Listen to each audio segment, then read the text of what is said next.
1, 2, 3, 4.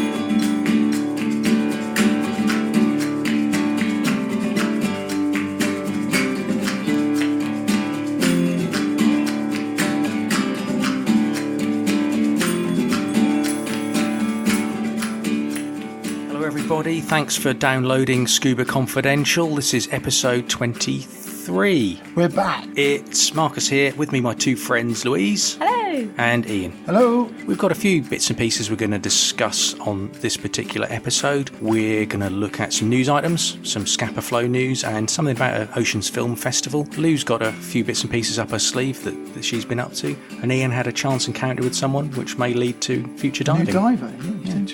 Who knows? So without further ado, let's crack on. Lou, what have you been up to? Well, I've been doing some recreational diving here in the UK at the wonderful Stony Cove in Leicester, which was great. Had a little bit of a pootle around like you do, which was good fun. It coincided with a open water run of my new regulators as well. Wow. So I recently got some Apex XL4 regs, and yeah, really nice regulators. Bright and shiny.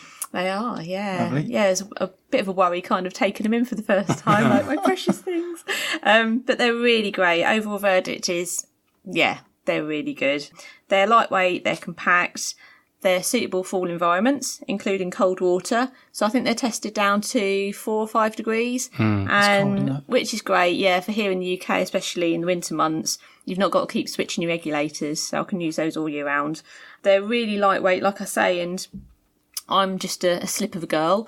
So Who was it?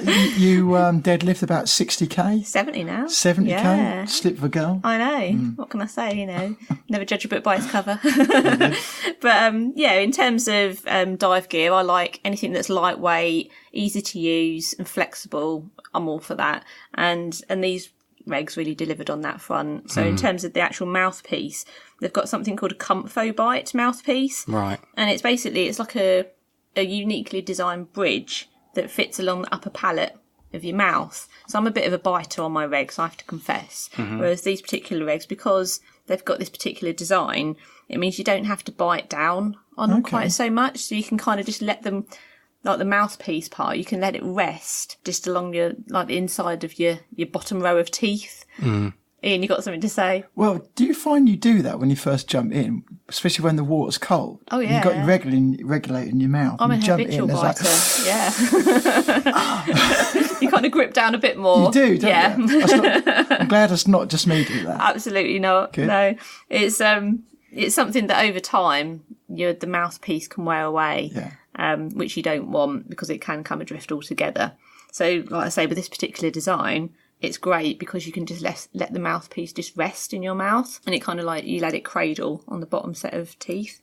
So yeah, the mouthpiece is absolutely fantastic design. And the second stage actually has got a self-flushing purge button, which is really good. So usually, taking you back to doing your open water skills, for example, you do your reg removal and replace, and then you kind of have to either blow out through the mouthpiece. I am gesticulating it. Always a dive master. Purge. It's got the purge button, obviously on the front of your second stage. These ones, the compression of it is very light. So as you kind of breathe in and huff it out again, as it were, it basically does it for you, which is really nice. So you still need to have those skills there, don't get me wrong. But in terms of the design, they've really thought about it. And they're just easy to use. They're lightweight, and I absolutely loved them. The Bear actually used them in the pool a few days ago when he was running through some skills with some students. He found them slightly difficult to breathe through. Oh, really? So it's horses for courses. It's it's personal preference, but I absolutely loved them. And I can see myself using them for a good few years. They have a good reputation. I don't want this to turn into like an advert for Apex, but I've always used Apex regs and thought they were brilliant. I've never found an Apex reg that's difficult to breathe from. The XL4s are known for being really light. That's one of the key kind of points with them, where you sometimes, some regulators, and this isn't to point the finger at any particular brand in particular, but I think of something like a Mara's Abyss. They're known for having like a really weighty second stage, and you end up with an aching jaw at the end of a dive sometimes, or some people do at least.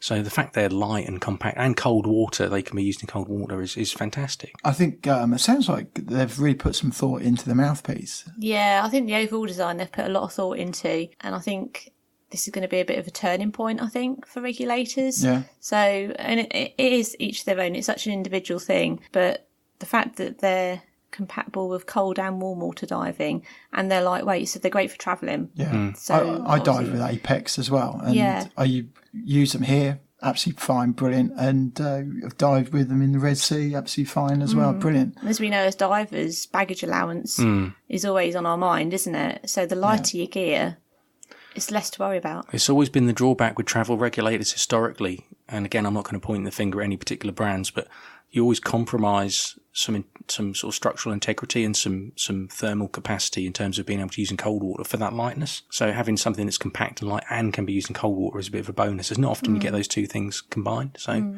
good luck with them. I think they sound really good. Yeah. And I like the technical phrase. Was it hoof it? Hoofits, yeah. It's word of the day. Is that in the Paddy manual? Listen and learn. I think it's in module 1, Ian, if you check your manual. I'll have to check. In my book it is anyway. There you go. Mr. Ian, what have you been up to?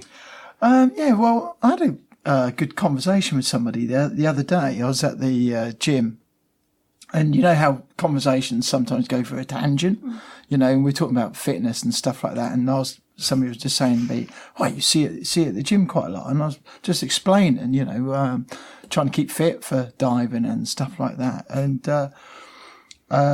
through social media and stuff like that, he'd seen I dive and things, and we went through just explaining why I dive and how much I enjoy it and stuff like that. And he'd said he'd wanted to dive, but was always a little bit worried about giving it a go and stuff, and didn't know where he could go.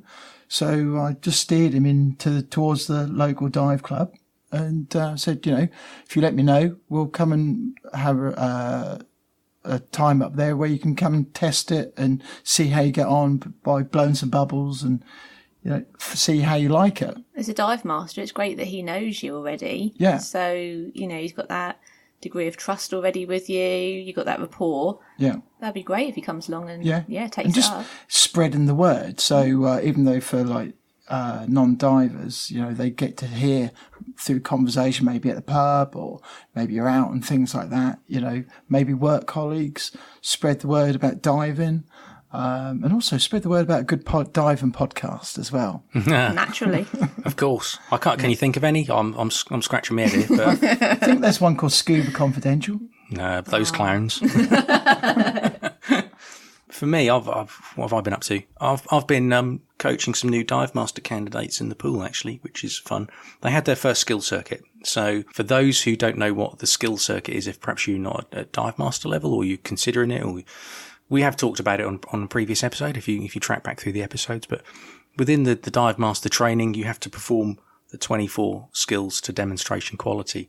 And normally the first run through those skills is a little bit harrowing for the candidates because it's often been some time since they've completed those skills, perhaps whether it's a alternate air source skill or perhaps a Caesar or a hover or something bespoke to an open water course along those lines.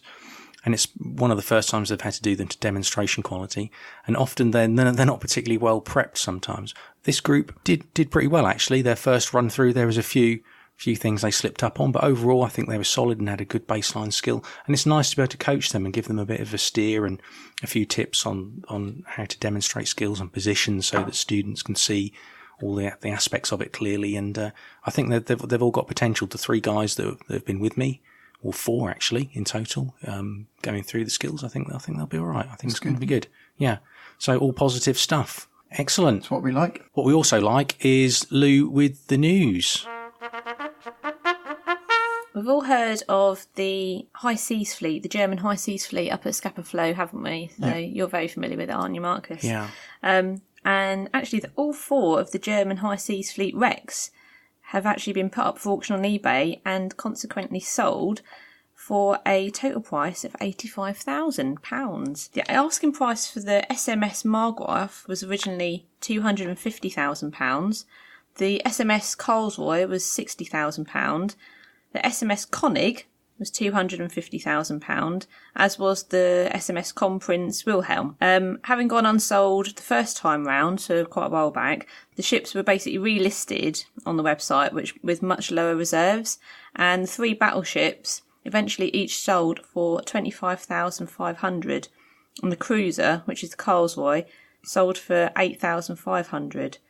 So it really didn't go for what they were expecting. Well, that's madness to me. I mean, it sounds like I'm showing off, but I have dived those 4 wrecks quite a few times, obviously, in 4 years up there. And they're amazing. They're amazing bits of history. They're unique. And they raised relative terms. Don't get me wrong, I haven't got 85 grand lying around, but that they raised so little money is amazing to me. But what can you do when you've bought them? What can you do to get your money back? Well, this is the thing. They have been purchased, and I think Lou's got some information on some general information on who purchased them, but the specifications of that purchase, what is included, what's not included, what access they'll have, and the exclusivity that those owners will have to limit who dives on them or what they can do with them. That's sort of a question mark at the moment.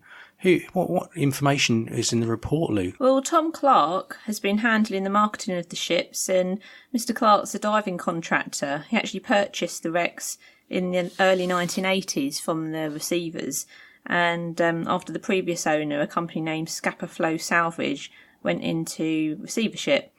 Andrew Crawford is a friend of Tom Clark, and he basically listed the wrecks online on behalf of Mr. Clark, stating that his friend originally purchased them with a view to performing commercial salvage operations, but those plans never actually went ahead, and the wrecks were later listed as scheduled monuments, which is rightly so, like you say, they're pieces of history. Mr. Clark's actually in his 70s and now retired, and the wrecks were basically offered for sale online, complete with their contents.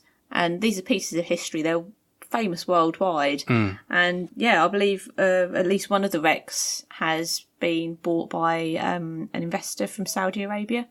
So there's people worldwide who've taken an interest in this, and they want their own little piece of history. Say little, a battleship, isn't it? Is it? It'd be quite a good anecdote to tell people down the pub on a Friday night, wasn't it? But what have you done this week? I just bought a battleship, Like you do. But when there's contents, there's nothing you can do with them, is there? There's not, no. I think it's just to have that. I imagine you would get a deed of such, wouldn't you? Or some kind of certification to show that you are now the official owner of that artefact.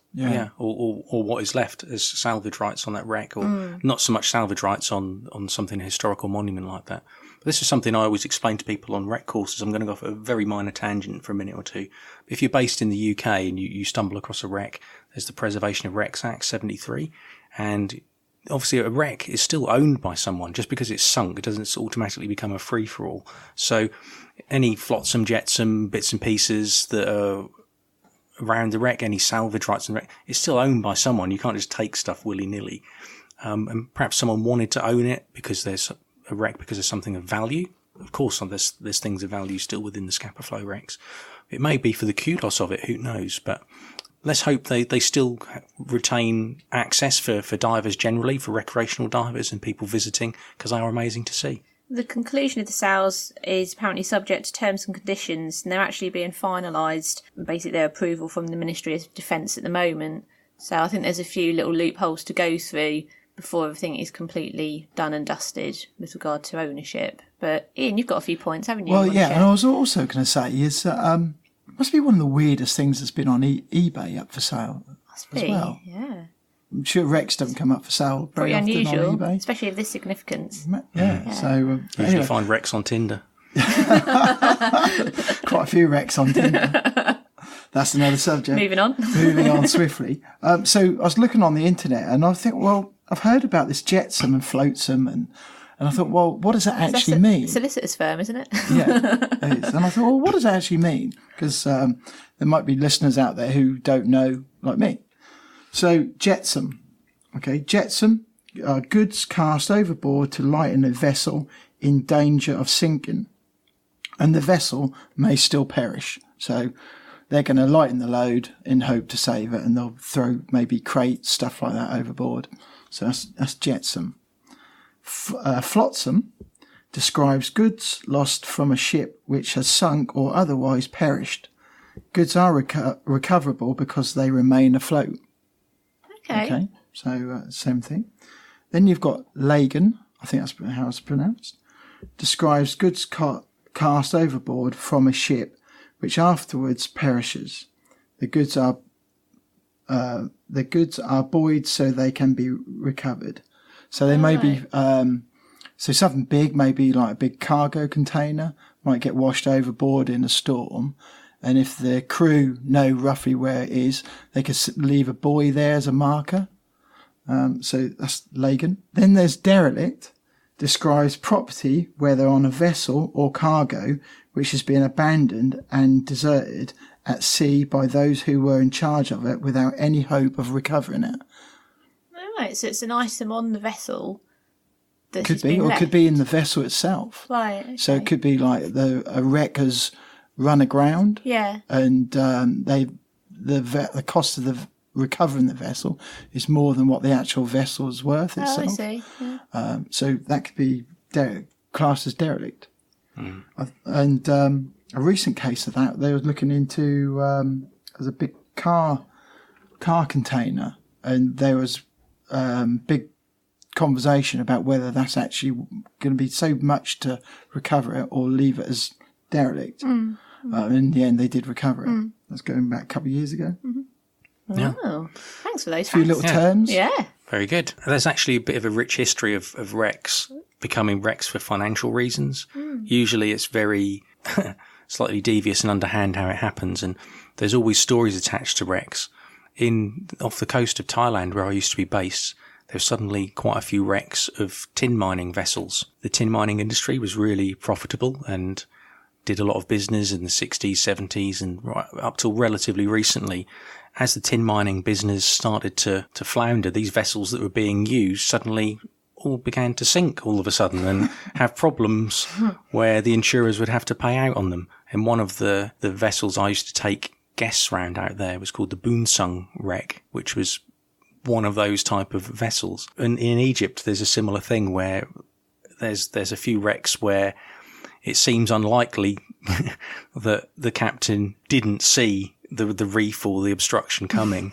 And there's always rumours that the boat was sunk for insurance purposes. I have to be a bit careful of what I say and not name any wrecks here. Yeah. I remember diving one last year, very similar thing. Yeah.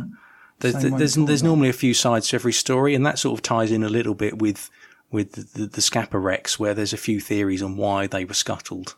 Isn't that the one out in the Red Sea has got all full of tiles? Yeah, well, I dived it last July. I think that was questionable, wasn't it? That one? Very possibly. Possibly. Yeah, it's when you get, I think accountants got involved in it. Perhaps it was worth more on the bottom than it was on the surface. Who knows? Controversial. This is just allegedly. We're just talking about it, that's all. Exactly. Okay, what else you got, Lou? Well, the Ocean Film Festival is coming to a theatre near you this autumn. You guys are familiar with the Ocean Film Festival, aren't you? Last year, that's brilliant. Yeah, really good. Well, it's coming to the UK and Ireland again this autumn, and it's actually got a brand new collection of ocean-themed films. So for anyone who doesn't know, the Ocean Film Festival is a tour that goes around the UK each year, and it hosts a few pretty short films, really, so they're not like feature-length movies or anything like that necessarily, but they're movies and short films of interest to scuba divers or anyone who's concerned about the threat posed to our oceans and the environment, and they range from courageous stories of people who've rowed across the Atlantic to the plight of marine conservation with the plastic crisis going on at the moment. And yeah, this particular film festival hits the UK in the autumn. Highlights from the Ocean Film Tour are set to be including Philip Gray, who's an extreme artist, and he paints underwater. Basically, is his biggest challenge. So he actually paints underwater. The particular artwork that he's due to exhibit in this film festival will be Mexico's cenotes. So the underwater world. So we chatted about this a couple of episodes ago, didn't we? Yeah. And he's basically going to go below the surface and paint what he sees in the cenotes. I've seen some of his paintings and they are really good. Yeah. Oh, wow. Yeah, I'll have to check them out. Clever how it's done. Yeah. Anyone interested in heading to any of the festivals around the UK? So there's quite a few of them going on. There's an extensive list of dates and locations, and you can find these by visiting Ocean Film Festival World Tour.com. Fantastic. Excellent. There's, I think looking at the list here, if you're based in the UK, and some people listening might be, starts the 10th of September in Cheltenham, winds up in Norwich, where we are, on 25th of October. So you never know, 25th of October, you might bump into us. Yeah. And the other highlight is Surfer Dan, where he's out in the right out in the cold weather and diving, and it looks far too cold. Yeah. Yeah. Surfer Dan is not like Desperate Dan, is he? Yeah, no, he does. He's does got a big chin and like. No, he does like really pies. cold climate surfing and stuff. Wow. So, yeah, it's like hardcore. Really, it is. Yeah. Is that it for the news, Lou? That was the news. Fantastic. Thank you very much. So we're going to move on now to the main meat of this episode.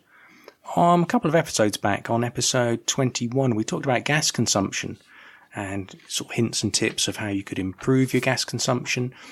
One of the key drivers was buoyancy. Buoyancy plays a part in your gas consumption, and buoyancy is one of those things. It's a bit like everyone thinks they're a good driver in terms of driving a car. Everyone thinks they're a good diver in terms of their buoyancy, and often there are telltale signs with your buoyancy where it might need some work, where perhaps you need to practice a little bit more, and people overlook it and get caught up in just the event of going diving, or look for alternative solutions to working on their buoyancy and to manage various aspects of their diving. I think we had a situation recently where it was a sort of a friend of a friend who was relatively new to diving, decided that rather than address high gas consumption by looking at their buoyancy, they just decided to buy a twin set and go down that route and have a manifolded twin set. Okay, which isn't really addressing the underlying problem. The underlying issue is working on your technique, working on your state of mind and the fitness for diving to address your gas consumption, and those bits will fall into place alongside it. So I thought it might be a nice one for us to look at what are the telltale signs that you might need to practice it. Good buoyancy control is obviously absolutely essential to being a good diver. So this is stuff you learn at open water level, whether you're hovering to take a photo, you're on a safety stop, you're just with a group of divers and trying to have good control, then having good buoyancy is absolutely key. And the best divers you see in the water with buoyancy, it can be quite irritating if you're struggling or you're a new diver, because they just hang there in the water like they're suspended from this kind of invisible piece of string. Other divers seem to struggle with buoyancy control, and sometimes they're blissfully unaware of it as well. But buoyancy skills are essential for safe ascents, maintaining position. No one's perfect. There's always room to improve your dive skills. But what are the key things in identifying you've got a problem with buoyancy, and what are those signs? How can you then work on it from there? So the first thing is to identify it, to kind of recognise and admit that your buoyancy needs some improvement. And everybody can always improve, but the first step is to kind of admit that you do have a little work to do on your skill level in the water, and your buoyancy control would benefit from practice, coaching and improvement. Well, I was just going to say, a bigger thing with diving is getting in there and practicing, isn't it? Yeah. And your buoyancy definitely helps from the more you get in there and practice. I think even so. In the pool. I think so. Every time you get in the water, you're going to learn something. What can happen is, unless there's an outside influence, if there's a bad habit of some description, if people are repeating mistakes, or there's no kind of input or coaching for them, they can just get into this groove of doing things because they've always done them, whether it's their weighting or their technique or the equipment they wear. This kind of diving they do, and they get into a rut. So I think identifying that you've got an issue, having a sort of look in the mirror first, is and in the groove. So we're going to get in the groove and be the man in the mirror. Okay, he's got his white gloves on like Michael Jackson. I like it. I like where this is going. Do you? Yeah. Okay. So I sort of thought about it and broke down buoyancy issues into a couple of sections. The first... All we need is a MC Hammer. Oh, here we go again. Don't touch it. Ian's going down the retro musical reference path again. Yeah. Sorry. Steady on, everyone. Back in the room. Back in the room. So Buoyancy. Buoyancy. So the first thing to be aware of is kind of mental signs and symptoms. The first thing people who have buoyancy issues try and do generally is avoid the problem. So if they're less confident in their buoyancy control, they tend to gravitate to sites where they won't be faced with their shortcomings. And if they're on board a boat and there's two options for diving, if one is a wall dive, which is more challenging, and the other one is, a 60-foot, 12-metre dive with a sandy seabed underneath them, they'll tend to go for that. Yeah, they'll go for that because there's that safety net. They know if it goes a bit wrong, the worst that can happen is if they have the heebie-jeebies or they lose control of their buoyancy, they can kneel on the bottom, get themselves together and move on. Now, if you're that person, that's kind of a mental telltale sign that perhaps you need to do some work on it.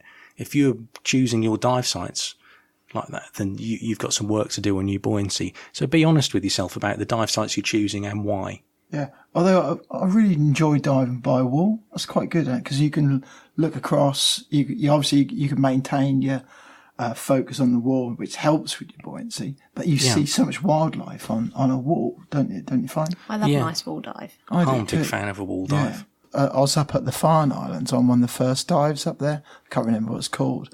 And we dropped down by a wall, keeping the wall to the right. Mm-hmm.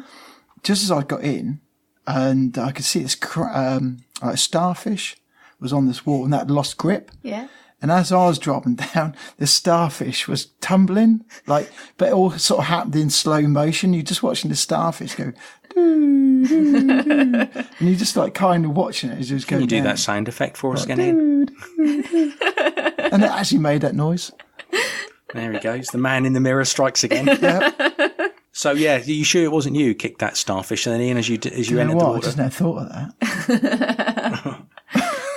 Was that animal harassment episode we were talking about? Exactly. No. I think it's fallen, but I did wonder. It was just a clumsy maybe one. that's as I jumped in. You'll have Jamie and Sam running after you to beat you around the head with their snorkels. So if you're less confident in your buoyancy, you tend to just stick to what you know. Oh, a nice simple dive along a shelf or a sandy bottomed dive site. If you're that diver, we like a sandy bottom. Yeah, steady on. Then you probably need to work on your buoyancy. An additional thing is if people are less competent in their buoyancy, another kind of, aside from those divers who suffer with that Dunning-Kruger effect of thinking that they're fantastic when there's work to be done, people who are less confident, less competent with their buoyancy will avoid any sort of task loading. And you see sometimes this when we talked about this on the buddy episode, where perhaps one of the buddy team has a buoyancy issue, and they, rather than address the buoyancy issue, they'll give any task, whether it's an SMB or navigation or any particular skill they're uncomfortable with, they'll try and palm it off rather than be task loaded, because they know they can only just about cling on to their buoyancy, never mind doing something else in addition to that. Ian? Well, I'm just then thinking, we did talk about the Freddy Krueger effect a while ago, didn't we? We did. Previous episode. Yeah. Yeah, I mean, that effect goes across all skills, doesn't it? Not just diving. It could be playing tennis or learning to play guitar, you know. You're someone who knows 3 chords and suddenly thinks they're Jimi Hendrix, you know.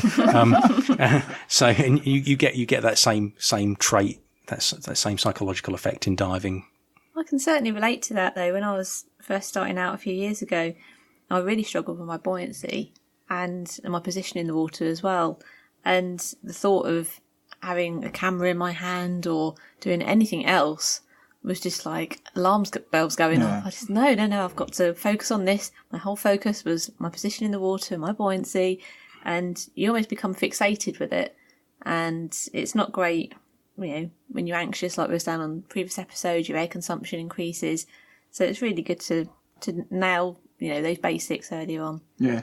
And when you look at some of the tech divers in the water, some of them, they must spend a lot of time just practicing their buoyancy and getting things, because you look at them, there's absolutely level, some of them You can't even contemplate going down technical diving if your buoyancy's No, exactly. Yeah, that's right. it's not going to end well. Yeah, but you look at some of them in the water, and they're absolutely just dead level. Yeah. I spend a lot of time doing that. Well, hopefully all of them, if they're at the stage where they're going tech diving. True. If you're still flapping around like an epileptic spider at that stage, then Especially if you've got stage bowls and stuff exactly, like that. My you goodness. need to be horizontal and very, very precise with your buoyancy. And calm. And calm, yeah. Absolutely. So they're the kind of the mental triggers. They're the kind of the things that you may notice in yourself if you analyse your diving, look back on it with a kind of an open mind and honest about the choices you've made. You may see that within yourself, or you may see it within your buddy, and it's just a case of going back to work on it. What some of the physical signs and symptoms of people needing to work on their buoyancy? First one I sort of scribbled down was it's being a bit of a pack horse. So there's little value in taking superfluous weight on a dive with you, but often novice divers and those with buoyancy issues tend to dive overweighted, and you can see they're overweighted, and you may even say to them, I think you're overweighted, perhaps you can lose a kilo or two or a couple of pounds from your weight system. And they don't. They've got this phobia of disappearing to the surface or not having control in the water. And also, if they're in the dry suit, it's just sort of get them to understand that they need to get air into their legs as well. Just a little bit of air just to help keep the legs buoyant. Yeah, I think being trimmed in the water is part of buoyancy, and certainly for me, if I'm coaching people on buoyancy and offering a few tips, it's if in a dry suit particularly, that distribution of the air. There's this kind of misconception that you must never have air in your dry suit legs or feet. Whereas I've always favoured the view that you can let a little bit in just to help trim you, just to hold that nice position, and then you can just bend in the knees like you're bending a hose pipe to hold yourself in position, in a nice horizontal position. Then you can then straighten the legs and release gas, tilt and release gas as you need to. Yeah, it's a little bit more comfortable, I find, as well. And definitely. as you say, you only put a tiny little bit in. I usually do that fairly sort of quickly and just add a little bit, and it just adds just a bit of comfort. Takes practice, doesn't it? It does take practice. Yeah. What you'll tend to see with divers who are less competent or confident with their buoyancy is that positioning, because they are overweighted. They tend to be positioned in this kind of upright stance, like they're riding an invisible unicycle around under the water, the bottom half being dragged down by that weight. The BCD's then sort of overinflated to compensate for that extra weight, which makes their buoyancy more volatile, which means that, they've then got the torso lifted.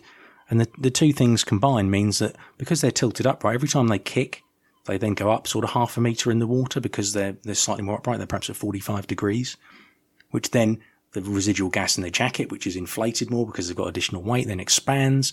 They then have to vent the gas and come back down, and then the whole cycle continues, and they end up going along beneath the surface in this kind of yo-yoing type motion, which is not good. So if you recognise that in yourself, if you're having to make lots of adjustments because you're slightly overweighted during the dive, that's something just to be honest with yourself about and go, okay, perhaps I need to go back and work on this. Yeah, and it will impact on your air consumption. Exactly. So that ties back with episode 21. Yeah. Okay. The second thing I'd scribbled down, and you see this particularly on open water courses and people who don't dive regularly, and I've called it the comfort blanket. And that's the diver who goes along and they've always got that LPI in their left hand. That's their comfort blanket. This is the diver who will not release that. It's permanently in their left hand. They're worried they're going to drop. They're worried they're going to go to the surface. They're not confident in finding that position in the water, and they feel the need to clutch it. I used to do that when I first passed my open water course. Yeah, I was a terror for doing that. Like, you don't even realise you're doing it, like you say. Yeah. I always find it quite comfortable to hold my wrist. Sorry? As you... my wrist. But you do though, don't you, when you go along? Don't you do that, or like lock your fingers as you sort of just drift along? Yeah, sometimes. Kind of, yeah. Yeah. Just sort of like just that. like rest your shoulders down and get kind of composed. Because you always want something to do with your hands, don't you? Do you find that? Well. Well, you do, Ian. I know, but you do. So I think, well, just like hold it, hands. Yeah. Okay. Yeah. Okay. Yeah. So if you're that person who, with your hands, instead of being hanging onto your wrists in a King of Bungay style, you're clinging onto your LPI hose, worried with your thumb poised over the inflate button and the finger over the deflate button, if that's you, that's a sign you need to just get some coaching, get some practice and work on it. Yeah. The next thing I had is, as a kind of little title, is the stop and drop. So by stop and drop, what I mean is, if you're moving along through the water at a normal pace, perhaps you're following a guide or your buddy or the dive leader, wherever it happens to be, and the diver in front of you pauses, and you pause, and when you stop finning, you begin to drop, that's a sign your buoyancy needs some work. You should be in the position when you're diving, when your buoyancy is good, your finning is purely for propulsion. It shouldn't be to maintain your position in the water.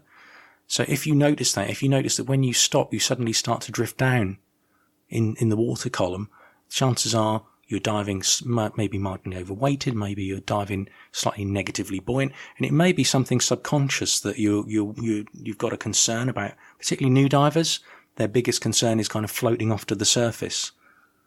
So if you're that person, it's something to watch out for. And you'll often see it, perhaps you're on a Red Sea trip or in the Caribbean, and you'll see a diver next to a reef looking at something, and then you glance down and find their feet finning furiously to maintain position in the water. I was just going to say that that'd be really hard work, though, wouldn't it? If you're, especially in the sea, if you're constantly having to fin like that just to keep up. So it's definitely something to, move away from. Absolutely, and this is how it ties in with episode 21, really, about gas consumption. Because it's all energy you're expending. You every movement you make, it's going to raise your pulse rate. You're going to burn through more juice. That is such a song. That is on every move you make. We're back to Sting. Sting's in the room. It is. First Michael Jackson, now Sting. All these songs keep appearing. Someone call the police. Yeah. Literally. Yeah. No more caffeine for Ian, anyone. Do not let this man have any more coffee. So, yeah, if you sink in the water column, that's another trigger for you. You need to look out for that. The next one I had, and Ian's demonstrating this for Lou at the moment, is jazz hands. Jazz hands. Al Jolson over here. Yeah. I didn't realise this was going to be like a musical themed podcast. Well, it was until you rocked up. So jazz hands, sometimes known as wafting. So if you're that sort of diver who needs to constantly flap your hands around, we're all doing it now. Yeah. When you're in the water, particularly if you're pausing or particularly if you need to make movements. If you need to, every time you turn, you need to flap your hands to make that turn. If you need to back up from something and you're flapping your hands to back up or maintain position, that is a sign that your buoyancy needs work. Often people do it instinctively. New divers or less experienced divers, let's say they find their buoyancy's just drifted off slightly from being neutral and they've found themselves slightly negative. Then that caveman instinctive brain kicks in, and rather than breathe in or adjust their buoyancy slightly, they'll waft their hands in front of them as if they're bracing themselves for falling on land. Yeah. And that's a sign your buoyancy needs work, because if your buoyancy is good, you'll stop and you won't have that sensation of falling. You won't have that sensation of just dropping down as if you're falling towards the floor. You'll just maintain position. So if you're that diver, if you find when you stop and you look, because sometimes it happens unconsciously, your hands are flapping. If you're doing the old jazz hands around the dive site, then it's probably a sign you need to just have a little practice. So had that been listening to Miles Davis before they jumped in? Good reference, Ian. I'm Did I? That? I'm quite impressed. I am cultured. There's a second quote of the week. Yeah. The King of Bungay. I is cultured. The next Floater. one. Yeah, the next one is floater. So some of these titles I just picked off the top of my head, so I apologise for this. Yeah. So floater. Whatever the depth or circumstance, a diver who's competent with their buoyancy, obviously you should be able to maintain your position. A sign that you might need some attention is you find yourself floating away from the group on occasion. So often it'll happen on a safety stop at the end of a dive. People whose buoyancy needs work, you'll turn to check, perhaps as a dive guide, as I have in the past, to check in. Have they got 3 minutes, 2 minutes, 1 minute left to run on their computer? And they're busy doing the dance of the poorly controlled diver, flapping their arms around and trying not to float to the surface. Or sometimes they'll float to the surface and then claim there's a problem with the BCD when you go to join them, having completed your stops. BCD don't work. Yeah, there's something wrong. It traps some air in it. That's kind of the mantra of the person who perhaps needs to work on their buoyancy. So if you're still struggling, if when you're signalled for the safety stop, you get a little pang of anxiety that will I be able to maintain position for those 3 minutes comfortably, that's a sign for you that perhaps you need to work on your buoyancy. And you guys must have seen that when you're doing a head count on a safety stop with people you're diving with, and hang on, someone I was leading has just floated off, and you glance up and you see that sort of slightly embarrassed look as they're looking down at you and sort of flapping around on the surface a little bit. Dry throat is another sign. So inevitably, when you're diving with pure filtered air from a compressor, you are going to suffer slightly with the dry throat when you're moving around through the water. But what you'll tend to find is if you're particularly good on your buoyancy, then that sensation just ebbs away. And certainly dive guides and people who dive regularly don't tend to suffer with that problem of dry throat quite so much, because they're breathing lightly, but more so because their buoyancy is nailed. And if your buoyancy is nailed and you're relaxed and you're breathing lightly, then you suffer less with that sensation of having a dry throat. Yeah, you don't want dry throat. No, certainly not. So do be aware of that. If that's you, if you're getting up and you're absolutely parched and you obviously you want to stay well hydrated for diving, but if you're really struggling and your throat's red raw at the end of a dive, then that's something that's kind of a pointer for you. So there's a lesson for us all then. If you've got a dry throat, you need to practice more, or you're doing it wrong. And not drink more beer. Yeah.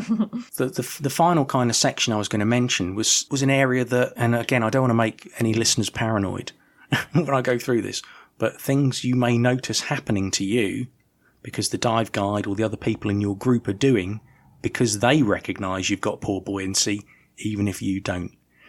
So if you're going on a dive and you're on a trip, whether it's the Caribbean or Thailand or Red Sea or Lembeh Straits, and you've suddenly noticed that after the first couple of dives, all the other divers prefer to dive ahead of you in the dive group. Okay? That's probably because you're causing chaos. Yeah. That's probably because you're all over the shop in the water, and rather than be rude or upset you, they'll probably try and sneak ahead of you within the dive group. Well, it could be you're leaving a massive, great big trail behind you. Exactly, particularly in more silty environments. Yeah. If you're flapping around in the water, that's going to be a telltale sign.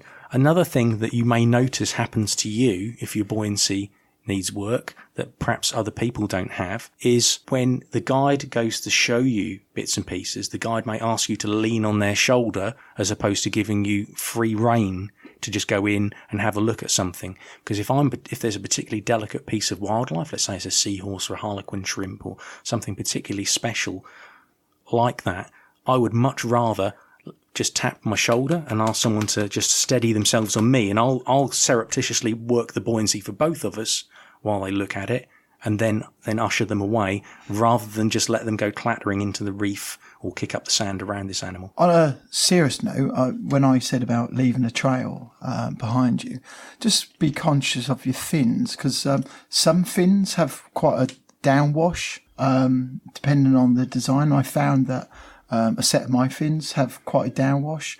So if you win, say, like a metre of a sandy bottom, say, I've noticed that even though you're not anywhere near it, it's still got a gap. That's what he says, listeners. I know, that's my excuse. There is quite a downwash come off the fins. Well, here's a tip for you in real time, Ian. What's that? Frog kick. Frog kick, yeah. Sculling. Yeah. But they do actually like scoop the water. Yeah. So just be conscious of how your fins are as well. In fact, with the fin choice and the technique, joking aside, then if your buoyancy will really be aided by moving away from that flutter kick to a sculling frog kick motion. Yeah. Number one, you don't get downwash with a frog kick because it's a horizontal movement of the water away from the fins as you make the stroke. So that is eliminated. That's why it's always used in wreck diving and in tech diving where you need to make small adjustments. Yeah. But if you are at that stage in your diving where you still do the traditional flutter kick, just stay a little bit further away from the bottom, because as Ian said, you can get, even if you're a metre from the bottom, you can, if you've got powerful fins and you're moving at speed, end up with this smoke screen of silt or sand behind you, which isn't going to win you any favours with remaining divers and friends in your group. Especially with coral. Exactly, and you don't want to damage anything. Moving on from the kind of the guide ushering you over and letting the diver use them for buoyancy, which is a trick I've used before in the past many times. If you've got a very conscientious dive leader or dive guide and they're not confident in the divers, I have before detoured around anything that I think is particularly delicate. So you may have a situation where you've gone on the dive and you come back and the other group have said, oh, did you see the ghost pipefish? Did you see the harlequin shrimp? And if you're thinking, no, I didn't see that. I wasn't shown that. It's not necessarily because the guide didn't know where this particular critter lived. It might be that they thought, hang on a minute, this group I've got aren't going to be particularly controlled. I would rather not show them this and risk injuring that animal. I'll just detour to another part of the site where it's a bit more open, a bit clearer, where there's less prospect of damaging the surrounding environment. Yeah, and I suppose some of that will come out in the check dive as well, won't it? When the guide will know what sort of divers he's got with him. Well, there's always this misconception with divers when they go on liveaboard trips. They think the check dive's for them. Yeah, exactly. Oh, no. And I think we probably talked about in previous episodes, the check dive is for us to look at you as well and go, what have I got for the next 5 or 6 days? Yeah. Who are these clowns? Am I going to get a tip? Well, there's that aspect as well. But really, it's like, what am I dealing with here? There's that aspect to it. Within that, if someone looks particularly dangerous with their buoyancy, they'll either be brought to one side before a dive, or another trick you can do as a dive guide or a dive master is if you think someone is a bit more high maintenance like that and you don't want to upset them, you can just position them within the group so they're really close to you. So you can have the competent ones at the back kind of doing their thing, and that they're going to be checking their air regularly, they're good with their buoyancy, they've got the presence of mind to be navigating as well and not just take it for granted and just follow the guide. And then the people who you think their buoyancy is not quite so good. Yeah. If the guide is saying to you, hey, just stick with me on this dive, it's not just because they like you. It might be that, do you know what, they want to keep a close eye on you, because if they're worried you might have a safety issue and they might have to step in and help you with your buoyancy or support you over a particularly delicate area of the dive site, they're going to do that out of their own conscience to do that. They don't have an obligation to do it. They're just there as a pace car, essentially. But that's a good idea. We get these little insights of a liveaboard. Yeah. I'm not just a pretty face, Ian. I'm not a pretty face, to be honest. Well, we didn't want to say, but close friends or instructors being paid to coach divers on diving will often offer a little bit of feedback. So, of course, if someone's doing a training course with me or with you guys, you would give them feedback. Yeah. Of course, it's natural. If you've got someone on an open water course with you guys or an advanced open water and you're looking at buoyancy, then you would say something if you feel they're a danger to themselves or it's going to make their life easier. Otherwise, a lot of these divers will be kind of blissfully unaware of their shortcomings and think they're brilliant and just carry on going on various trips to various parts of the world or locally, and just those bad habits they may have become ingrained. And that could end up in a potential accident. Could be an accident, or it could just be a long history of damage to everywhere they visit in terms of the environment they're diving in. Nobody wants to be their buddy. Exactly.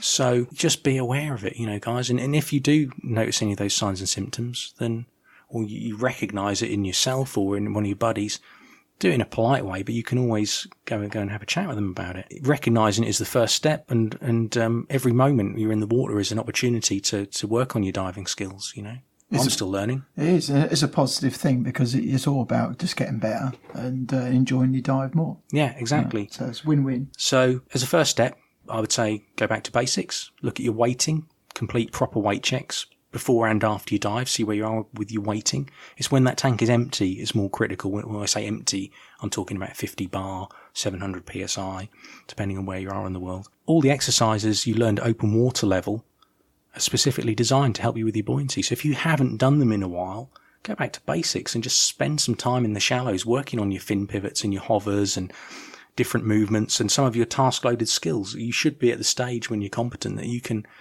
deploy an SMB without moving up and down in the water. You should just be able to hover and complete these skills or clear your mask or whatever it is. Just practice till they're second nature. Yeah. What I would also say is ask for honest feedback and tips from experienced dive buddies and professionals. So you might have a friend who, like Louise or Ian, is a dive master, who might be able to give you some tips. But if you are just on a guided dive somewhere and you're on a holiday, a vacation, a dive trip, the dive master or instructor leading you is going to be really reticent to give you any advice. Unless a diver was a safety issue, I wouldn't go and coach them because, number one, it's not my job. You know, if someone wants buoyancy tips, they can come and pay and do a buoyancy course with me. You know, the expertise of working with a pro costs money. The second thing is, if you're working on a boat somewhere, a lot of divers do think they're really good. And if you go and say to them, you know, you can work on this or work on that, they're going to get the hump. And your tip, which you may be, you know, banking on in order to eat as a dive guide in some far-flung place, then goes out of the window. So you're less likely to go up to someone and say, excuse me, mate, your buoyancy needs some work, because they're then going to dislike you because they, up to that point, they thought they were Jacques Cousteau. And then you're not going to get a tip, and then you won't be able to eat. Burst their bubble. Exactly. We don't want to do any bubble bursting. So if you're serious about improving your diving, when you've been diving for a few dives with a guide or with an instructor, wherever you happen to be on the planet, go and ask them. Go and ask them and say, look, I know I'm not on a course. I know, don't worry, I won't be offended. Is there anything you've noticed in my diving that you think you can offer me some tips with that would improve or make me safer or make me have a more enjoyable day? But go and do it, you know. And if you're still struggling to make progress at the end of that and you want to kind of accelerate the whole process of becoming better with your buoyancy, just consider a proper training course. Yeah. You know, there are buoyancy courses you can do out there with pretty much every agency, I think. I've done the PADI one, and that's a good course. I think so. And you can then go into more detail about how you position your weights, different finning techniques, different ways of moving to manoeuvre around when your buoyancy's nailed, whether it's helicopter turns or reverse finning, and all these kind of different techniques you can then move into and get proficient with, and then you're going to have a much better dive. You know? I always find it quite a skill as well, going backwards, don't you? What, reversing through the water? Yeah. I can do that, and I use it quite a lot actually when I'm teaching. If I've got a group and I want to keep a close eye on them, I quite like it. Yeah, it's quite a fun thing to do. It is quite a fun thing to do. What is fun as well is trying to teach someone to do it. Oh yeah, yeah. I can imagine. Because when they can't do it, it just looks like they're having some sort of seizure underwater, bless them. And it's quite good comedy value. And it's one of those things that once you've got it sussed, it just becomes another kind of motor skill, another movement you do without thinking. Yeah. So it's just a way of putting the brakes on in the water or backing up if you need to. And, you know, if you've done a few dives, then, you know, most people, I don't think about it any more than I think about really sort of walking or anything like that. If I want to stop, I just stop. No, but I think going backwards is a fiddly one to get your head around how to do it, to get your fins in the position, and then, especially as you say, to teach somebody to do it. It's like if you visualise, if you're like rowing a boat, how you have the oars. Right. I think to go forward, you go a certain motion. It's just, imagine your feet or your fins or oars on a boat. Yeah. But all those things you can do, you know, and all those things we've talked about as well. This isn't just us having a pop at people who struggle with their buoyancy, because we all struggled. I think back to when I started out, and so many of those things on that list, that's me with 10 or 20 dives under my belt. That's me learning the ropes and getting familiar with buoyancy. Yeah. But I think it's having that honesty with yourself to concede that, okay, I need to do some work, particularly if you're not diving regularly, you know, and you're going on trips perhaps, you know, a couple of times a year, and you're not in the water every month as we are working, then it's something you need to spend a little time working on. You would with anything else. Yeah, you would with any other skill in life. You know? Yeah, I found that when I dived a couple of weeks ago, that, you know, I'd taken some time out from diving, and it was my first time back in the water for a few weeks, and I've come to the conclusion that I could easily drop a couple of kilograms, and I could see how it affected my buoyancy in the water, my position in the water, and I didn't necessarily change anything in terms of my kit configuration. But you do need to, like you say, take that look in the mirror and recognise that when you need to make adjustments, and that not necessarily you've not got to go back to square one with anything, but you do need to be honest with yourself, because it's all going to have a good impact on your diving, and, like you say, how you enjoy your diving. That's right. It's all part of our diving journey. It is the J word. All right. I think I've got nothing more to say on that at this particular stage. Have you guys got anything more to add? I was just going to add really that you mentioned particularly when people are on a safety stop and if their buoyancy is not spot on, that's obviously a safety concern as well, because obviously the object of a safety stop is to allow all that excess nitrogen that's built up in your blood, those bubbles to just dissipate. If you're yo-yoing up and down between 4 metres and then dropping down to 7 metres, you're not allowing your body that vital time to do its job, do what it's supposed to do. And you really need to make sure that your buoyancy is spot on for health reasons as well. It's not just, position in the water or you might kick up some silt and those sort of things. Yeah. It's, it's allowing your body time to get rid of those bubbles in your blood. Yeah. If not, it can, you don't want to end up in the pot. Well, it's a good reason why we do a safety stop, isn't it? At the end of the day, so. That's right. I mean, buoyancy is not just about style points, and it's not just about gas consumption.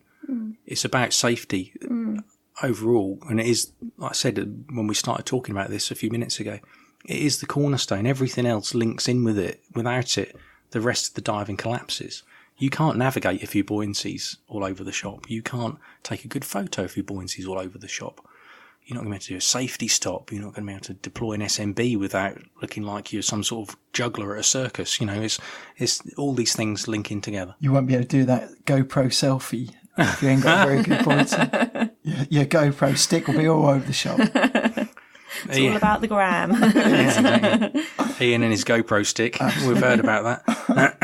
I think we're going to wind it up there. On that note, I think we're done pretty much. All I was just going to mention was our Patreon page. So if you like what we're doing, if you want to support us, you want to help us make more, maybe invest in some new equipment, go to patreon.com/Scuba Confidential. You can join in. There's a few exclusives on there as well for people who do join in and become Patreon contributors. Some outtakes and some funnies on there as well. Happening. Is where it's happening. It is, yeah. And what is it you always like to say, Ian? I always like to just remind you all, always, if you can, just to remember to rate and review. It's a free way to support our podcasts and helps keeping everything ticking over. So please do. Perfect. That's it then. Let's wind this up. Hopefully you guys will be back with us for episode 24. But in the meantime, have some good diving, and we'll see you soon. Bye-bye. Bye-bye. Bye.